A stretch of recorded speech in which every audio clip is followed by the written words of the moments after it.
Caroline Morisseau, pour essayer d'avoir fait de façon synthétique un rappel de ces nombreuses mesures annoncées ce matin sur la réforme sur l'assurance chômage. On va revenir sur ces principales mesures et notamment l'une d'entre elles qui avait déjà fait couler beaucoup d'encre. On en avait déjà parlé ici même dans Inside autour des fameux bonus-malus sur les contrats courts. Alexandre Pham, bonsoir. Bonsoir. Vous êtes cofondateur du groupe Mister Temp, solution d'intérim multicanal lancé en 2017. Donc Caroline Morisseau nous a rappelé comment allait fonctionner ce système de bonus-malus.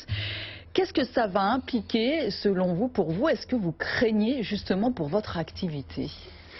Non, il n'y a pas de crainte pour l'activité du travail temporaire ou de crainte d'ailleurs par rapport au CDD en tant que tel.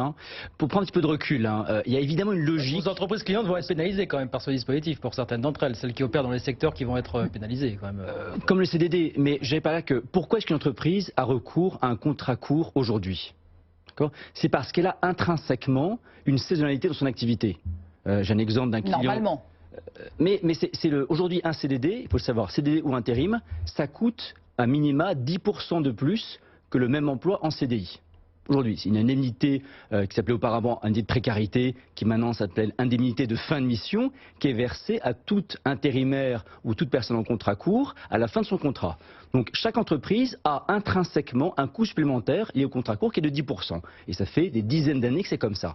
Donc pour toute entreprise aujourd'hui, taxer plus les contrats courts, et là je veux vraiment battre en brèche une idée reçue, c'est pas ce qui va permettre, ou en tout cas forcer les entreprises à embaucher plus des gens en CDI. Ça a déjà été testé, pour rappel, les gens ont peut-être oublié, en 2013.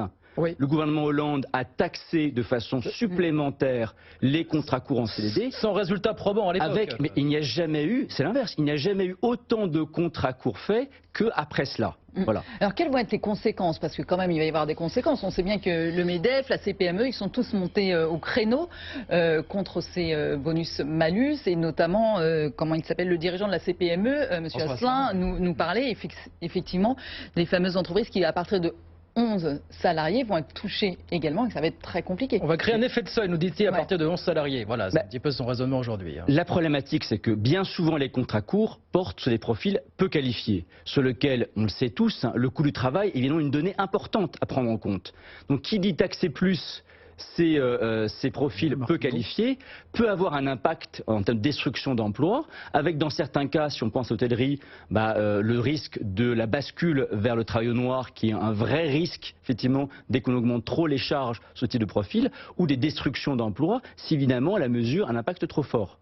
À nouveau, il y a une vraie logique à ce bonus-malus, qui est un système d'équité entre entreprises qui contribuent le plus finalement à pénaliser l'assurance chômage par rapport à d'autres. C'est le même principe qu'on a pour chacun pour son assurance auto. Les gens qui ont créé des plus d'accidents, ça ils paient plus de cotisations, ceux qui n'ont pas d'accident. C'est déjà vrai pour les entreprises d'ailleurs. Lorsqu'on parle d'accidentologie du travail, une entreprise qui crée plus d'accidents, finalement paye plus de cotisations qu'on appelle le taux AT qu'une entreprise qui n'en crée pas.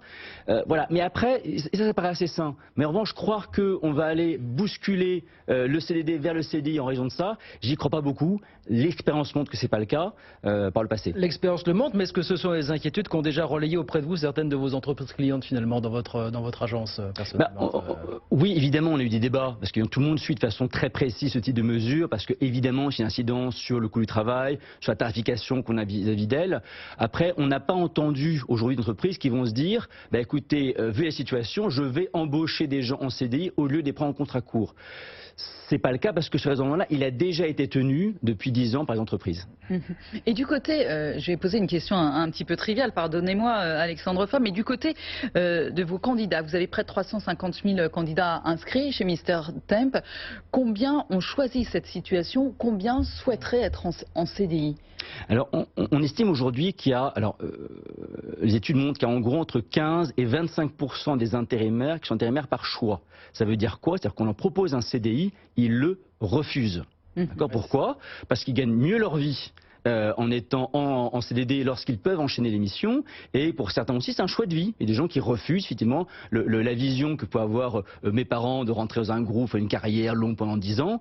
Pour beaucoup de gens, ça ne leur parle pas, ça ne leur parle plus. Ils préfèrent choisir leur employeur, faire des missions et garder une forme de liberté. Et il faut accepter aussi ce mode de fonctionnement qui existe. Avec des périodes d'activité de temps en temps. C'est ce qu'on appelle la permittence, justement. Ce sur quoi, contre quoi on veut lutter aujourd'hui, puisque c'était le serment du gouvernement. Et il y a une part de vérité là-dedans aussi, il faut bien le dire, parce qu'il y a des gens parfois qui peut-être abusent du système et préfèrent être au chômage plutôt que de travailler. Et lorsqu'on voit les pénuries que rencontrent les entreprises aujourd'hui, il y a une partie indéniablement qui est liée à ce type de mécanisme. Les contrats courts représentent un coût de 9 milliards d'euros pour l'assurance chômage. Voilà le chiffre que donnait Muriel Pénicaud ce matin. Mais cela étant dit, je pense que à nouveau, mettre au banc le contrat court comme étant un mal, et on parlait un peu de vertu tout à l'heure, je trouve ça assez malsain, quelque part, de parler de vertu ou pas de vertu, c'est une réalité. Le vrai problème des travailleurs précaires, c'est de ne pas pouvoir retrouver un boulot à la fin du contrat court. Et c'est plutôt là-dessus qu'il faut travailler, plutôt que chercher à allonger la durée des contrats en tant que tels.